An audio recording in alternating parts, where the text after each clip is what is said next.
우리가 그리스도인으로 이 세상을 살아갈 때 세상 사람들이 결코 흉내낼 수 없는 그런 거룩한 목표가 있습니다.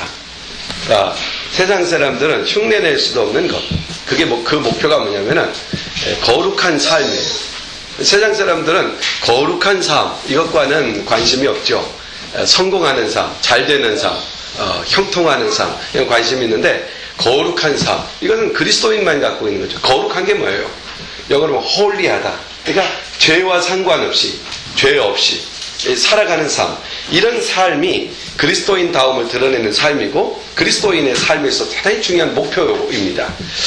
우리가 하나님께 영광을 돌려드린다 이런 얘기 하잖아요. 어떻게 영광을 돌려요? 그 중에 하나가 로마서 12장에서 나오죠. 너희 몸을 하나님의 거룩한 산제사로 드려라, 그렇게 말하잖아요. 그러니까 우리가 거룩한 행실, 깨끗한 마음으로 드리는 거예요. 그러면 우리가 깨끗할 수가 있나요? 늘 깨끗하지 못하죠. 그래서 우리는 자꾸만 회개하는 거예요. 돌이키고 후회하고 회개하고. 후회하는 데서 그치면 안 돼요. 가룟 유다도 후회했잖아요, 잘못한 것을. 그러나 그가 하지 않은 건 회개하지 않은 거예요. 회개라는 건 뭐냐면 그 죄가 잘못됐습니다, 이걸 인정해야 돼요. 이건 내가 지금 나쁜 말을 했어요, 욕을 했어요, 그리고 다른 사람을 비난했어요. 그러면 이것은 나쁜 것입니다, 이걸 인정해야 돼요. 인정하고 주님께 맡기고, 제가 잘못한 이 부분에 대하여 주님이 씻어주십시오.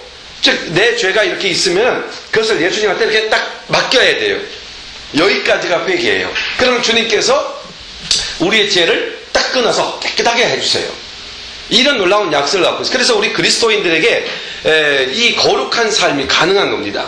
그리스도인은 거룩한 삶이 가능한 사람들이에요. 그래서 세상 사람들은 도무지 넘볼 수 없는 그 목표를 그리스도인은 갖고 있는 거예요. 이게 아주 고소한 목표죠. 그래서 우리가 이 거룩한 삶을 이렇게 살아가잖아요. 거룩한 삶을 살아가면 우리의 다름을 사람들이 보는 거예요.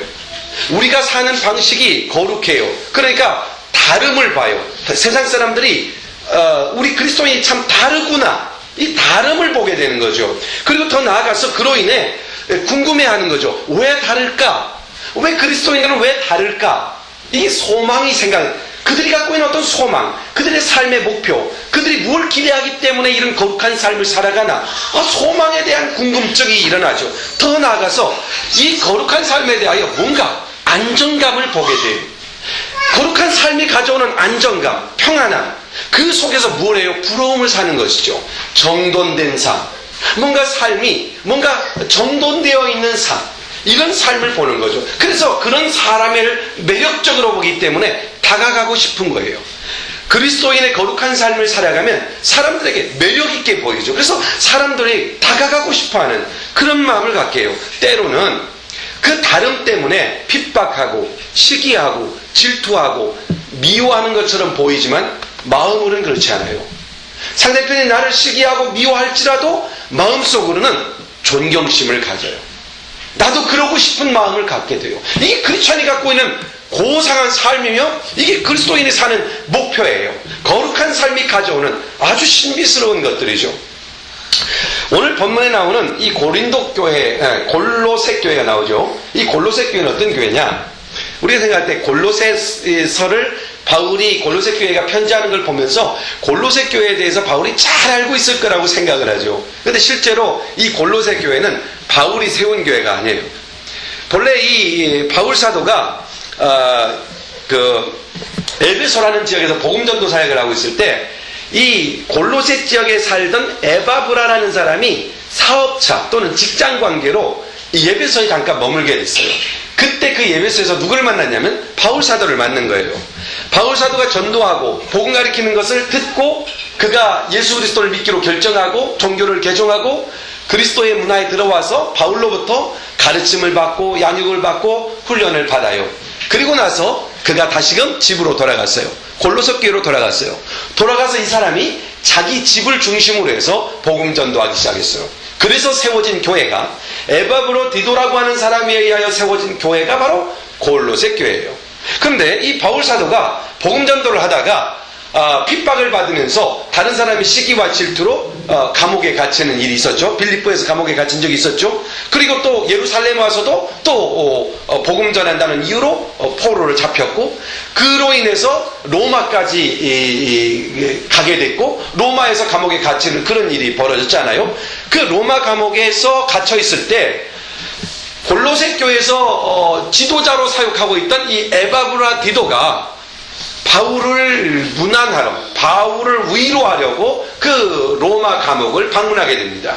그때 로마를 방문해서 에바브라디도가 자기가 목회하고 있는 복음 전도를 통하여 세워진 이 골로새 교회에 대하여서 아주 상세하게 사도 바울에게 보고를 하게 되는 거죠. 이게 첫 보고예요. 보고를 들으면서 이 사도 바울은 정말 감격을 하게 돼요. 너무너무 기쁨이 넘치게 돼요. 말할 수 없는 감사. 골로새 교회가 지금 어떻게 참신하게 성장하고 있고, 골로새 교회가 얼마나 복음에 의하여 튼튼하게 자라고 있는지, 그들이 생각해 보세요. 에바브라디도가 골로새 교회를 세웠을 때, 그들이 먼저 전도하고 사람들이 들어왔을 때, 다름 때문에, 즉 그 기독교라고 하는 것을 받아들이지 못하는 그 지역으로 인해서 얼마나 많은 핍박을 받았는지 몰라요. 크리스찬이 된다는 것은 많은 불이익과 핍박을 받는 일임에도 불구하고 에바브라디도의 강력한 복음전도로 인하여서 그 핍박을 감수하고 복음전도를 받아 교회에 들어오고, 교회는 끊임없이 핍박을 받는데 교회는 성장하는, 이런 아주 특이한 그런 복음이 역사하는 교회가 이 골로새 교회였던 거죠. 그러니까 이 교회에 대한 보고를 듣고 나서 사도 바울이 너무 감격해요. 감격해서 9절에 보면 이런 말을 해요. 이로써 우리도 듣던 날부터 너희를 위하여 기도하기를 그치지 아니하고 구하였노니. 이 말이 뭐냐면 너희로부터 듣던 날, 그러니까 에바브라디도가 와서 골로새 교회에 대하여 이야기했던 그 순간부터 사도 바울은 뭐 하기를 그치지 않았어요? 그 골로새 교회를 위하여 기도하기를 그치지 않았다. 사도 바울은 이걸 결심을 했어요. 안 되겠다. 내가 가보지도 않은 교회고 내가 거기를 방문한 적도 없지만 그러므로 나는 더욱더 그 교회를 위해서 기도하겠다. 오늘 우리가 시리아에 있는 교회를 위해 기도하고 애굽에 있는 콥틱 교회를 위해 기도하고 이러듯 가보지 않은 교회를 위해 기도하듯이 사도 바울은 가보지도 않은 그들을 성도들이 누군지는 모르지만 에바브라디도의 소리를 듣고 그 교회가 정말 복음으로 성장한다는 말을 듣고, 그들이 엄청난 핍박 속에 있다는 것을 듣고, 그들이 사회로부터 완전히 왕따되고 있다는 것도 듣고, 그러면서도 그 고난 속에서 이겨가고 그 고난 속에서 승리할 수 있도록 내가 열심히 기도하겠다, 이거 결심했어요. 그래서 이렇게 말한 거예요. 이로써 우리가 듣던 날부터, 에바브라 너로부터 그 소식을 듣고 나서부터 나는 너를 위하여 기도하기를 멈춘 적이 없다. 얼마나 열정을 내서 기도했는지 한두 번 기도한 게 아니라 끊임없이 쉬지 않고 기도했다. 그리고 이제 그 기도한 내용이 이제 9절 이하부터 12절까지 그 기도의 내용을 요약해서 나와요. 근데 이 기도의 내용을 보면은 먼저 10절부터 쭉 기도의 구체적인 내용이 나오는데, 10절이 기도의 핵심적인 내용이에요. 가장 먼저 뭘 기도했을까? 이게 상당히 궁금한 부분이죠. 자, 이렇게 기도합니다. 주께 합당히 행하여 범사에 기쁘시게 하고 모든 선한 일에 열매를 맺게 하시며 하나님을 아는 것에 자라게 하시고. 범사에 하나님을 기쁘시게 하는 사람이 되도록 기도하고 있다는 사실을 이 말씀에 담고 있죠. 범사에 하나님을 기쁘시게 한다. 10절의 기도 내용은 이렇게 딱 세 가지 정도로 정리할 수가 있어요. 하나님 앞에서 합당하게 생활해라. 이게 뭡니까? 합당하게, 하나님의 말씀에 합당하게, 부모의 말씀에 합당하게. 그게 뭐예요? 순종하는 거죠. 하나님 말씀을 순종하도록 하기 위한 기도예요. 두 번째는 선한 일에 열매를 맺게 한다. 선한 열매가 뭘까요? 보니까 선한 열매에 관해서는 참 많아요. 근데 성경 보면 착한 행실이나 이런 것들이 선한 열매일 수 있죠. 이거 좀 이따 한번 구체적으로 보고요. 또 하나님을 아는 지식이 자꾸 자라나게 해주십시오. 이 세 가지를 10절에서 기도하고 있어요. 자, 그러면은 사도 바울이 이 세 가지를 놓고 골로새 교회를 위해서 간절히 기도하는데, 순종하게 하시고 풍성한 열매를 맺게 해주시고 하나님을 아는 지식이 자라나게 해주시고, 이렇게 이제 퍼스트로 기도했어요. 아주 첫 번째 기도 제목들이에요. 그런데 한번 생각해 보세요. 이 에바브라디도가 골로새 교회에 대해서 와서 소개할 때 골로새 교회 형편을 이야기했어요. 그런데 골로새 교회 형편이 어땠느냐면 가난한 사람들이었어요. 그들은 가난하고 소외된 사람들이었어요. 그 이유가 뭐냐면 에바브라디도가 골로새 교회에 갔을 때, 골로새로 돌아갔을 때 그가 먼저 전도의 타깃을 삼았던 사람들이 부자거나 권력자거나 그런 사람이 아니었어요. 에바브라디도 자체가 노동자잖아요. 그렇기 때문에 그는 자기와 친근할 수 있는, 자기가 접근하기 쉬운 가난한 사람, 약한 사람, 좀 소외된 사람, 이런 사람을 찾아가서 복음 전도를 시작했죠. 그러니까 먼저 교회 안에 들어온 사람들 다 누구겠어요? 가난한 사람들, 약한 사람들, 소외된 사람들이죠. 그러니까 그들이 얼마나 힘들고 어려웠겠어요. 자, 이 얘기를 사도 바울이 들었어요. 그러면 사도 바울이 기도하려고 해요. 그럼 뭘부터 기도하겠어요? 당연히 하나님 아버지, 골로새 교인들이 가난하고 힘들지만 그 가난을 이겨낼 수 있도록, 가난을 끊어버리고 그들이 참 넉넉한 삶을 살 수 있도록 축복해 주십시오. 이런 기도가 절로 나오지 않겠습니까? 그런데 사도 바울은 먼저 그걸 기도하지 않았어요. 사도 바울의 기도는 그들의 가난을 끊는 기도가 아니었어요. 오히려 사도 바울은 골로새 교회를 위해서 이렇게 기도합니다. 주여, 하나님을 도리어 기쁘시게 하는 사람이 되게 해주십시오. 그 고난과 환난 속에서도 하나님을 기쁘시게 하는 사람이 되게 해주십시오. 고난을 피하게 해주십시오. 가난을 걷어가 주십시오. 이렇게 기도한 게 아닙니다. 그리고 당시 골로새 교회는 여러 면에서 어려움을 당하고 있었어요. 자, 봐요. 갑자기 크리스찬 공동체가 생겼어요. 그러니까 사람들로부터 외면당해요.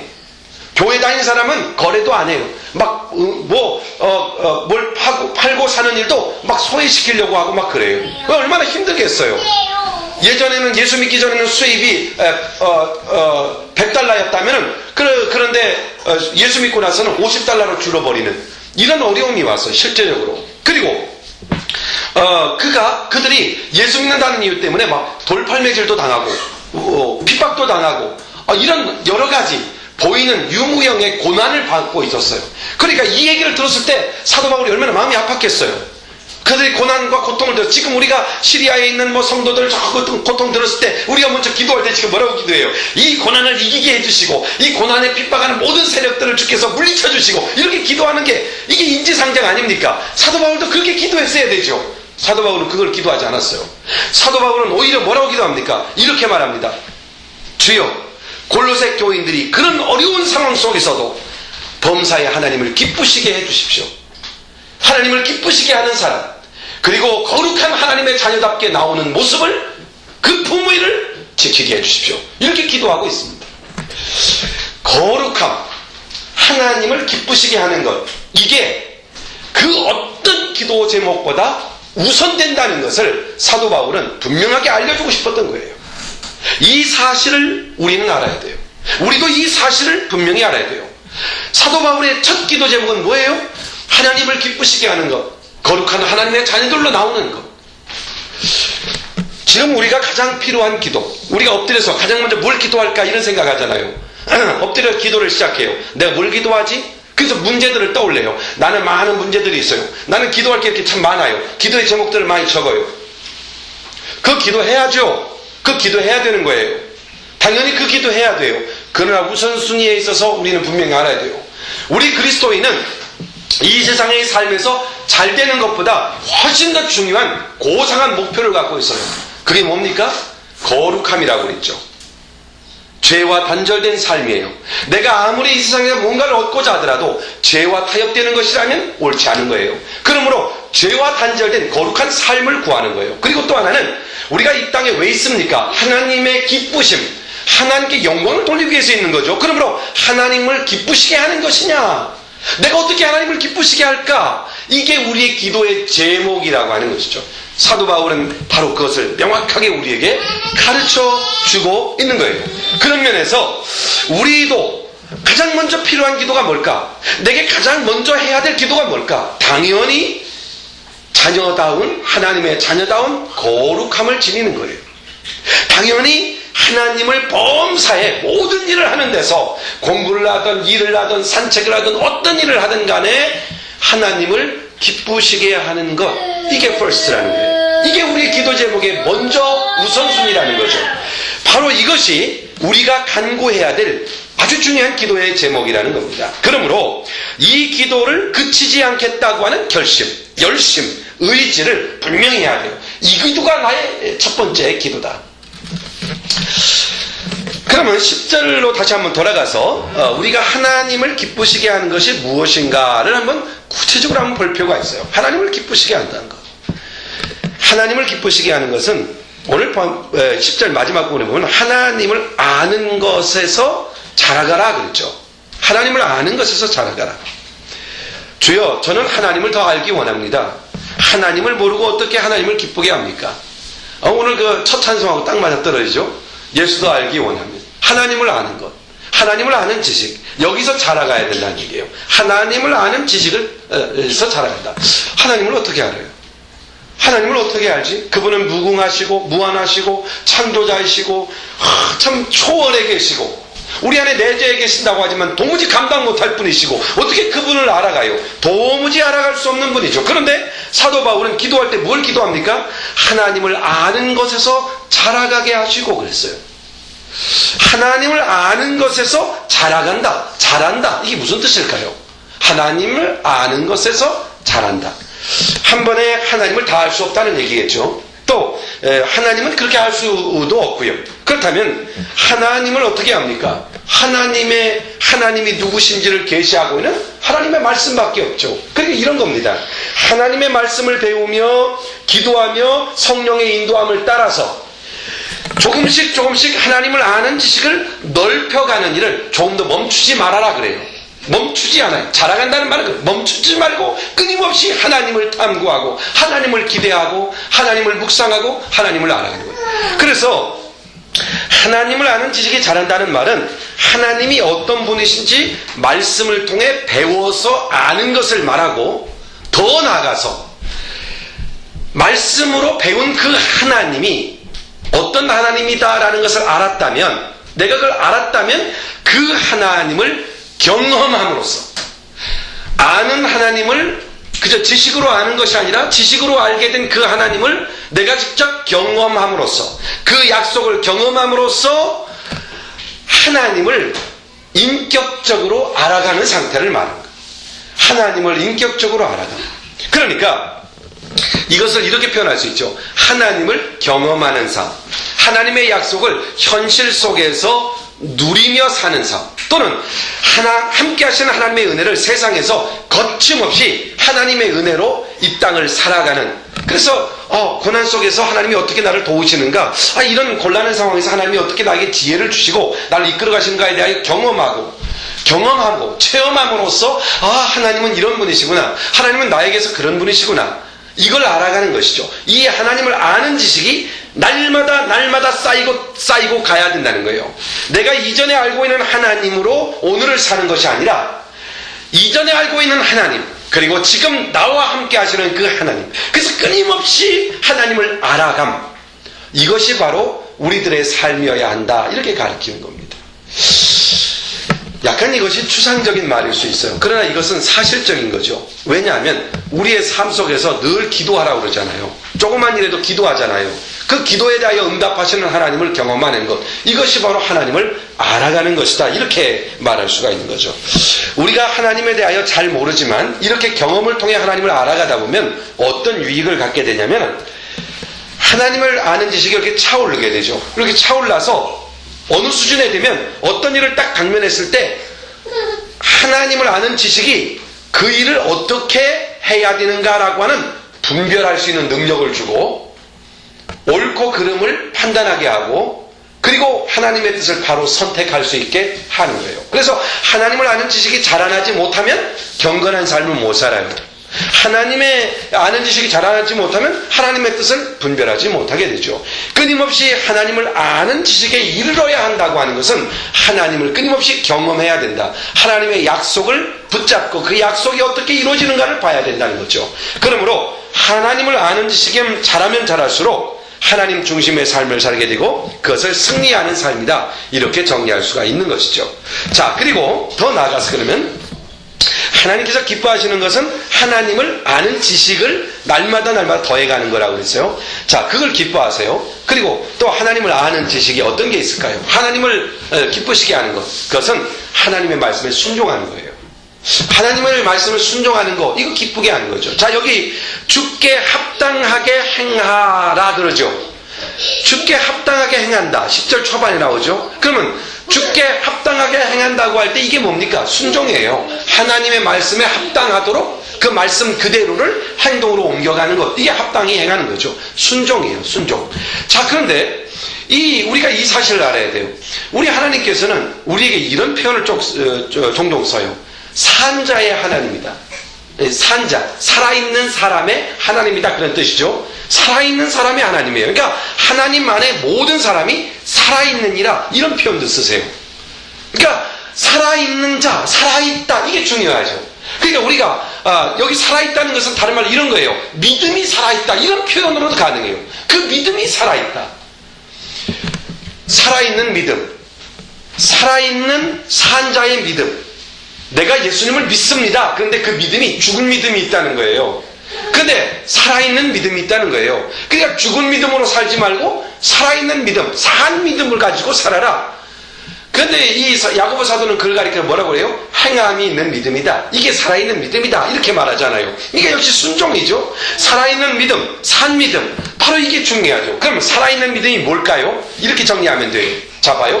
내가 산 믿음을 갖고 있다는 것은 이런 겁니다. 내가 하나님의 말씀을 들었어요. 하나님의 말씀을 읽었어요. 하나님의 말씀이 나를 붙들었어요. 깨달아졌어요. 그러면 그 말씀을 갖고 그 말씀대로 살아보겠다고 하는 몸부림이에요. 그 말씀대로 순종하겠다고 하는 아주 애씀이에요. 우리 그리스도인들은 하나님의 은혜를 주셔서 다 된다고 생각하지만 그렇지 않아요. 우리가 하나님을 기쁘시게 하는 게 뭐냐면 하나님이 주신 의지, 하나님이 주신 인내, 하나님이 주시는 힘으로 하나님의 말씀대로 순종하려고 하는 도전, 하나님의 말씀대로 순종하려고 하는 애씀, 하나님의 말씀대로 순종하려고 하는 몸부림. 바로 이 몸부림이 뭡니까? 이게 바로 살아있는 믿음이에요. 나는 살아있는 믿음을 갖고 있나요? 여러분은 살아있는 믿음을 갖고 있나요? 살아있는 믿음. 바로 그 믿음이 우리에게 있어야 한다는 거죠. 살아있는 믿음은 순종과 별개가 아니라 순종하려고 하는 그 믿음 속에 순종하려고 하는 결심, 순종하려고 하는 도전, 이게 바로 결국 뭐였어요? 믿음이라고 하는 얘기예요. 이게 살아있는 믿음이에요. 그러므로 한번 이렇게 생각해 봐요. 건강하게 살아있는 아기를 볼 때 부모가 기쁘죠. 하나님도 우리가 살아있는 것을 볼 때 기뻐하는 거죠. 살아있는 모습을 볼 때 기뻐하는 거죠. 산 믿음은 혹시 오해할 여지가 있는 부분이라 다시 한번 설명한다면, 산 믿음이라는 것은 말씀에 순종하는 믿음, 말씀을 순종하려고 도전하는 믿음, 이게 산 믿음이에요. 그런데 이 믿음은 100% 완전히 순종할 때 갖게 되는 믿음이 아니에요. 내가 하나님의 말씀을 100% 완벽하게 순종한다, 이 믿음을 산 믿음이다, 이렇게 규정하는 게 아니라는 얘기예요. 말씀에 대하여 순종하려고 도전하는 믿음, 바로 그 자체가 뭐예요? 그 자체가 살아있는 거예요. 넘어져도 괜찮아요. 실패해도 괜찮아요. 말씀대로 살려고 하는 것, 순종하다 넘어지고 부족한 면이 있더라도 순종하려는 마음을 잃지 않고 또 도전해가는 것, 이것을 기뻐한다는 얘기예요. 자, 봐요. 돌이 다 된 아기가, 우리 하빈이도 이제 돌이 됐는데, 그럼 뭐예요? 걸어다니고, 막 활동적이고 그러잖아요. 어린아이가 가만히 누워서 눈만 끔먹끔먹하고 돌 됐는데 그러고 있다고 생각해봐요. 이러면 부모님이 슬퍼져요. 아주 문제가 심각해지는 거죠. 어린아이가 실패하더라도 뒹굴고 부딪히고 잡아당기고 넘어지고 부딪히고 다치고, 일어서다 넘어지고, 이런 도전이 있을 때 부모가 기쁜 거예요. 막 일어나다가 넘어졌는데도 박수 치고 좋아해요. 그렇잖아요? 뭐 뒹굴어서 머리 뻥 깨졌는데도 걱정을 하면서도 그걸 보면서 아주 좋아해요. 왜 그럴까요? 살아있다는 거죠. 이게 산 믿음이에요. 우리가 신앙생활 하면서 끊임없이 이런 도전이 필요해요. 그러다가 어린아이가 일어나가지고 간신히 일어나서 2, 3초 있다 픽 쓰러져요. 그러면 2, 3초 동안 섰다는 말은 하지 않아요. 그냥 우리 애가 섰다고 이러면서 또 막 난리를 치죠. 좀 걸어봐요. 두세 발짝 걸으면은 막 동네방네 다니면서 만나는 사람은 우리 애 걷기 시작했다고 난리 치고 다니잖아요. 우리 아들이 처음에 태어나가지고 아빠라고 첫날 한날 저는 하루 종일 황홀해가지고 정신이 하나도 없었어요. 나들 아빠라고. 근데 둘째 셋째 이렇게 나와가지고 아빠라고 하니까 별로 그때는 크게 감이 안 왔어요. 당연히 하는 건 줄 알았으니까. 그래 첫 애가 딱 나가지고 그 조그만 아이가 막 빡빡하더니 엄마보다도 아빠부터 먼저 아빠 그런단 말이에요. 그래서 알았죠. 얘는 진짜 아빠의 사랑받을 아이라고. 그렇게 생각을 했어요. 얼마나 기쁜지 몰라. 그냥 만나는 사람마다 막 전화를 다 해가지고 오늘 아빠라고 했다고. 우리 12형제들에게 다 얘기했는지도 몰라요. 막 전화해서 우리 오늘 아빠라고. 사람들은 시큰둥해요. 제가 왜 저러고 있나 그 쳐다봐요. 봐요, 이거죠. 살아있다는 거. 말을 제대로 못해요. 말 한마디밖에 못해요. 그런데 도전해요. 빠빠빠빠 오늘 아빠 그러고 한두 발짝 걷더니 세 발짝 걷고 네 발짝 걷고 또 픽 쓰러지고 그래도 좋아요. 믿음이라고 하는 것은, 살아있는 믿음이라고 하는 것은 그런 거란 얘기예요. 내가 오늘 살아있는 믿음을 갖고 있느냐? 순종을 결정하는 거예요. 오늘 한 발짝을 걷더라도 순종하고, 넘어지도 다시 일어나고, 다시 도전하고, 다시 순종하고. 주님은 우리에게 완전을 요구하지 않아요. 완전을 요구하시죠. 근데 완전할 수 없다는 걸 알아요. 그래서 은혜로 그리스도를 보내주신 거예요. 율법만 줬더라면 완전을 요구하죠. 너 딱 율법의 잣대에 맞춰서 넌 아니야, 넌 지옥 가야 돼, 딱 이렇게 평가할 텐데, 우리 주님은 율법으로 우리를 잣대를 잡지 않고 그리스도의 은혜로 잣대를 삼아서, 마치 율법은 당연히 지켜야 되는 건데 예수 안에서 율법 하나만 지켜도 너무 좋아서 난리를 친다고 그래요. 우리 하나님께서 10계명 하나만 지켰는데도 너무 기뻐서 난리를 치는 거예요. 우리 주님께서 이렇게 지켜가는 것이라는 얘기예요. 이렇게 그리스도인이 세워지는 것이죠. 그러므로 하나님을 기쁘시게 하는 게 뭐예요? 순종하는 거예요. 순종을 시작하는 거예요. 근데 분명히 알아야 될 게 있어요. 순종을 어떻게 시작할까? 순종을 어떻게 시작해요? 말씀대로 그렇다, 이대로 해야지. 그리고 오늘부터 딱 순종하면 순종이 되나요? 이거 너무 힘들죠. 넘어져도 다시 일어날 용기가 없어져요. 내 힘으로 순종하면. 근데 순종을 어떻게 하면, 순종의 시작은 뭐냐면 기도입니다. 순종의 시작은 기도로 되는 겁니다. 순종은 기도로 시작되는 것이다. 순종하기 위해 방해되는 것을 끊어달라고 기도하고, 순종할 수 있는 힘이 없음을 알고 순종할 수 있는 힘을 달라고 요청을 하고, 내가 순종하면서 하나님의 뜻을 이룰 수 있는 사람으로 성숙해지기를 원한다고 하는 소망을 갈망하고, 그러면서 또 뛰어가요. 넘어져도 기도해야 돼요. 실패해도 기도해야 돼요. 전혀 순종하지 못했더라도 다시금 하나님 앞에서 이렇게 말해야 돼요. 기도의 시간을 좀 더 늘려야 돼요. 그러면 내가 이만큼 기도했는데 내가 순종할 수 없다면 기도의 시간을 좀 더 늘리세요. 그러면 하나님께서 그 다음에 더 순종할 수 있는 힘을 주시죠. 그러면 조금 순종하죠. 또 기도해요. 도전해요. 온전히 순종해요. 오늘 깜짝 놀라요. 내가 이렇게 변화됐다는 것. 내가 변화된 것은 아주 조금인데 다른 사람이 볼 때는 너무 차원 있게 보는 거예요. 거룩한 삶, 거룩함, 이것이 세상 사람들과 우리가 구별짓는 엄청난 변화를 가져오게 되는 거죠. 기도가 순종의 첫걸음이다. 순종도 어려운 게 아니라는 겁니다. 순종하려고 애를 쓰지 말고 기도로부터 시작하세요. 기도하고 순종하세요. 기도하고 넘어지면 또 기도하고 또 도전하면 되는 거예요. 사도 바울은 그렇기 때문에 하나님의 뜻을 행할 수 있는 순종의 사람이 되게 해달라고 뭐부터 시작했어요? 골로새 교회 우리가 기도를 시작했던 거예요. 순종의 사람이 되도록 기도를 시작합니다. 바로 이런 기도가 하나님을 기쁘시게 하는 것이죠. 자, 하나님을 기쁘시게 하는 것, 하나님을 알아가는 거예요. 어떻게? 경험하는 거죠. 하나님의 약속대로 나를 도우시는지, 하나님 주의 이름으로 기도하면 응답하시는 그 하나님을 경험해가는 것이죠. 위험과 어려움이, 두려움이 막 닥칠 때 예수 이름을 부르면 그 두려움에서 자유케 하신다는 그 말씀을 믿고 사망은 음침한 골짜기 가더라도 주 예수여 저를 도와주십시오 라고 소리쳤더니 두려움이 사라지고 어둠이 사라지고 마음의 평화와 승리의 마음이 와닿아요. 이런 걸 경험하면서 하나님이 나와 함께 하시는구나 라는 지시를 늘려가게 되는 거죠. 그리고 하나 더, 하나님을 기쁘시게 하는 것은 오늘 본문에 보니까 좋은 열매를 맺게 하려면 하는 것이다. 좋은 열매. 우리 하나님 옆에 좋은 열매. 그럼 좋은 열매가 뭘까? 여러 가지로 설명할 수가 있겠죠. 그러나 아주 그냥 심플하게 생각해봐요. 좋은 열매. 마태복음 5장 16절에 보면은 너희들 착한 행실이다 그랬어요. 그리스도인으로서 이 생을 착하게 사는 것. 이게 바로 좋은 열매예요. 또 갈라디아서 5장 22절에 보면은 성령의 열매가 나오죠. 사랑하는 것, 기쁘게 살아가는 것, 환난 중에도 기뻐하는 것, 화목한 것, 참아주는 것, 베푸는 것, 도와주는 것, 변함없이 최선을 다하는 것, 끝까지, 그리고 부드러운 마음으로 사람을 대하는 것, 나쁜 것은 그 모양이라도 끊어버리는 것, 이 절제, 이런 것들 말이에요. 이런 것들이 좋은 열매들이에요. 그런데 이런 열매는 우리 품성에 관한 열매죠. 우리의 어떤 삶의 모습에 대한 열매죠. 그뿐만 아니라 또 하나의 열매를 주님이 제시한 게 있어요. 누가복음 15장 7절에 보면 이런 말씀이 나와요.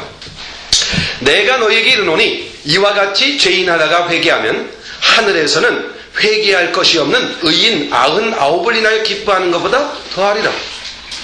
단 한 사람을 주께로 돌아오게 하는 것, 한 사람을 주님 예수 그리스도를 믿게 하는 것, 이거 우리 하나님이 어느 정도예요? 99명이 집에 이미 구원받은 사람 99명보다 그 한 사람 돌아오는 것이 훨씬 더 기뻐한다. 말할 수 없이 기뻐한다. 99을 기뻐하지 않는다는 게 아니에요. 너무너무 큰 기쁨인데 새 사람, 죽은 사람이 돌아오는, 전도되어 돌아오는 한 사람만도 정말 주님은 너무너무 기뻐하신다. 이렇게 말씀하세요. 우리 하나님 기뻐하게 하는 거, 이 착한 행실이 뭐겠어요? 예수 믿지 않은 사람, 교회 안 나오는 사람들 예수 믿게 하고 교회 나오게 해서 예수 잘 믿고 성장한 그리스도인이 되게 하는 거, 이거 하나님이 아주 최고로 기뻐하시는 것이다. 바로 이 행실을 기뻐한다. 골로새 교인들은 이런 놀라운 열매들을 맺혀가요. 역사 속에 놀라운 열매들을 맺게 되죠. 바로 하나님 보시기에 기뻐하는 것, 이런 것들입니다. 착한 행실, 그리고 성령의 열매를 맺는 것, 그리고 누가복음 15장에 나오는 한 사람이라도 구원 얻고 생명을 얻게 하는 것, 이거 우리 하나님 기뻐하는 것이죠. 우리에게는 거룩한 목적이 있습니다. 이게 세상과 다른 거예요. 세상 사람들이 넘볼 수 없는 거룩함, 이것이 우리 그리스도인이 갖고 있는 놀라운 목표며 삶의 모습인 것이죠. 우리의 거룩하게 사는 것, 하나님을 기쁘시게 하는 것. 실직을 당한 아버지가 있었어요. 이 아버지는 회사에 다니다가 갑자기 회사를 잃게 됐죠. 퇴직을 당했어요. 집에서 잃게 됐어요. 먹고 살 게 없잖아요. 그러니까 뭔가 일을 해야 돼요. 가족을 위해 뭔가 일해야 돼서 새로운 잡을 찾아 나서죠. 잡을 찾기가 쉬워요? 찾을 길이 없죠. 그래서 얻은 잡이 하나 있어요. 그게 뭐냐면 세일즈맨이에요. 세일즈맨은 항상 취직하기가 쉬운가 봐요. 왜냐하면 가서 사람들 만나서 물건을 판 만큼 남는 수익을 갖는 거니까 회사도 많을수록 좋은 거 아니에요. 그런 세일즈맨이. 그래서 세일즈맨으로 취직을 했어요. 이제는 많이 팔 짐을, 물건을 짐을 지고 하루 종일 발품을 팔면서 걸어다니면서 이제 물건을 사게 되죠. 근데 그 실직 아버지에게는 딸이 둘이 있었어요. 아들하고 딸이 있었어요. 12살 먹은 딸과 그리고 10살 먹은 아들, 이 두 아들 딸이 있어요. 둘 다 초등학교에 다니고 있고. 근데 아버지를 딱 보니까 아침에 나가서 저녁 때까지 아주 너무너무 힘들게 초췌하게 돌아와요. 그 가만히 보니까 막 이 구두도 엉망이죠. 시골길을 막 다녀서 그런지 엉망이죠. 얼마 보니까 구두가 찢어졌어요. 그러니까 기워서 또 신고 다녀요. 걸어서 일을 하는 거니까. 나중에 보니까 이제 구두 밑창이 달아가지고 더 이상 신을 수가 없어요. 그러니까 아버지는 운동화로 신을 갈아 신고, 운동화를 신고 이제 또 영업을 다녀요. 큰 딸이, 12살 딸이 아버지의 모습을 보면서 생각을 했어요. 아버지가 저렇게 힘들고 수고스럽게 일하는데 신을 신이 없구나. 아버지는 항상 구두를 신었는데 구두가 없어서 운동화를 신고 있구나. 내가 그러면 아버지한테 구두를 좀 하나 사주고 싶은데 어떡하나. 고민하다가 밤새 고민하다가 생각해낸 게 있어요. 자기가 학교가 좀 멀었었나 보죠. 시내버스를 타고 다니는 거리였나 봐요. 버스를 타고 다니는데 걸어가면은 오고 가고 가는데 1시간, 오는데 1시간씩 걸려요. 내가 걸어서 학교 가고 걸어서 집에 오면은 이 버스비를 절약할 수 있으니까 그걸 모아서 아버지한테 신발을 좀, 구두를 하나 사드려야겠다. 이 마음이 생긴 거죠. 자기를 위해서 수고하는 아버지한테 고마움을, 아버지를 기쁘시게 했으면 그런 마음에서 그런 결심을 해요. 걸어다니는데 하루는 때학빛이 아주 장렬하게 찌는 그런 여름날이었나 봐요. 땀을 닦으면서 그 한 20리길 나가는 12월에 가면 20리길을 걸어오는데 한참 걸어오는데 저 앞에 보니까 남자애 하나가 또 걸어가고 있어요. 그래서 보니까 동생이야. 10살 먹은 남동생이야. 그래서 막 불러 세워가지고 왜 너 버스 타지 않고 이 힘든데 걸어다니냐고. 그랬더니 이 아이가 핑그레 웃으면서 하는 말이, 아빠 신발 없어서 아빠 신발 사주려고. 둘이 뜻이 맞았잖아요. 얼마나 두 아이가 이뻐요. 엄마 아버지한테 그걸 사주려는 그 마음이. 자, 자기를 낳아주고 자기를 키워준 아버지가 고마워서 얼마나 착한 마음을 가져요. 이 어린 나이의 마음으로 아이들이 용돈을 모아서 신발 한 켤레 사서 아버지께 드렸다고 생각해봐요. 아버지 마음 아프겠죠. 걸어 다녀야 되는데 그 버스 타고 다니까 얼마나 마음이 아팠겠어요. 하지만 마음이 얼마나 기뻤겠어요. 그 마음이 얼마나 기쁘겠어요. 아버지를 생각하는 마음이. 우리가 생각해봐요. 하나님은 우리와 상관이 없으신 분이었어요. 어떻게 보면은 우리는 하나님을 배반하고 떠났어요. 그런데 그 하나님이 우리에게 찾아왔어요. 우리를 일방적으로 사랑하세요. 우리가 죽어야 될 죽음을 십자가에 대신 죽으시고 우리의 죄값을 다 대신 지불했어요. 그리고 하나님의 나라를 선물로 예비하고 있어요. 그리고 지금도 우리가 어려움을 당하면 엎드려 기도하면 언제든지 도와줘요. 어디든지 함께 있겠다고 도와주세요. 이런 하나님이 너무 고맙고 감사하지 않아요? 이 하나님 앞에서, 이 놀라우신 하나님 앞에서 우리가 드릴 수 있는 게 뭐겠어요? 우리가 이 하나님을 기쁘시게 할 수 있는 게 뭐겠어요? 오늘 그걸 공부한 거예요. 이런 하나님을 기쁘시게 하는 것, 하나님을 알아가는 거라고 했어요. 하나님이 약속하신 성경을 큐티하면서 하나님의 약속하신 하나라도 경험해 가야 돼요. 그 하나님이 그분인가 경험해 가야 돼요. 그리고 그 하나님이 말씀하신 그 말씀 한마디의 약속, 그리고 하나님이 주신 그 약속을 따라서 하나님이 주신 그 명령을 순종하려고 하는 마음, 하나라도 하나님 말씀에 순종하려는 마음. 완벽하지 않아도 돼요. 넘어져도 돼요. 쓰러져도 돼요. 그러나 작은 것 하나라도 순종을 시작하는 그 마음, 우리 하나님 기뻐하신다는 거예요. 그리고 더 나아가서 하나님께서는 우리가 우리의 삶 속에서 좋은 열매들, 다른 사람에게 친절하고 사랑하고 용납하고 약한 자를 돕고 그리스도의 이름으로 그런 일을 행할 때 하나님 너무 기뻐하세요. 오늘 우리가 어떻게 무엇으로 하나님을 기쁘시게 할까라는 제목을 생각해 봤어요. 오늘 이후부터 하나님을 정말 기쁘게 하는 일을 시작하는 여러분과 제가 되길 원하되, 어떻게 시작해요? 기도로 시작하는 겁니다. 기도로 시작하면 그 일은 주님께서 하게 하시는 겁니다. 오늘 이 순간부터 주님의 말씀대로 순종하고 주님을 닮아가고 주님께 착한 열매를 맺어드리기 시작하는, 그것을 기도부터 시작하는 거예요. 그래서 하나님께 영광을 돌려드리는 우리의 삶이 되기를 주의 이름으로 축원합니다. 기도하겠습니다. 거룩하신 아버지 하나님, 고맙고 감사합니다. 우리는 이 땅을 살아가면서 생각지 않은 놀라운 은혜를 받았습니다. 우리는 우리가 누구인지도 몰랐습니다. 왜 이 땅에 있는지도 몰랐습니다. 그저 먹고 살려고 발부둥 치며 삶을 살아왔습니다. 나만을 위해서 뛰어왔습니다. 그러나 그 마지막이 죽음이며 심판이며 영원한 절망이라는 것을 알았습니다. 그런 우리에게 그리스도께서 찾아오셨고 이 모든 것을 그리스도께서 담당해 주셨고 우리에게 영원한 소망과 영원한 비전을 우리에게 허락해 주셨습니다.